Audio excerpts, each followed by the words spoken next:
ali moramo da napomenemo još jednu stvar. Braćo i sestre, opako se i zlo se varaju oni koji misle da mogu da rastave jedan narod, koji misle da će ove tobože granice koje smo danas prešli uistinu biti takve granice. Malo pre sam govorio za jednu televiziju, kažu vi plašite narod po otadžbini srpskoj.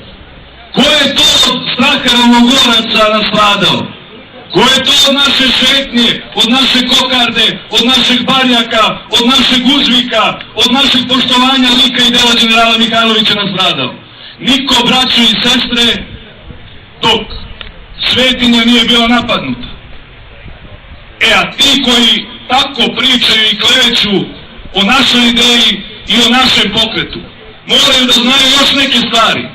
Da je u Srbiji stasala neka nova generacija mladih, čestitih, dobrih i kvalitetnih ljudi. Pa pogledajte ovog dečka koji ovde drži ovo stameno i čvrsto. To je naše najveće bogatstvo.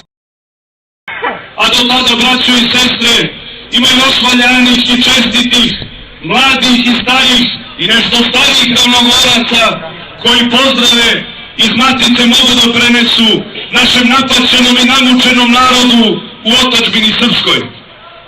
Pre nego što je čestiti vojvoda Slavko počeo svoje izlaganje, a neposredno pred puštanje himne spremte se, spremte četnici, ne znam da li ste primetili, iznad naših glava, iznad ovog prelepog brda, krug je napravio jedan orao.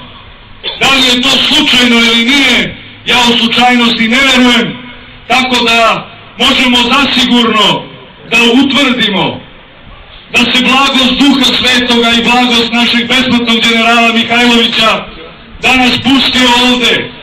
Danas pustio, a verujem da gore njegovo srce još jače i još stamenije kuca za sve nas.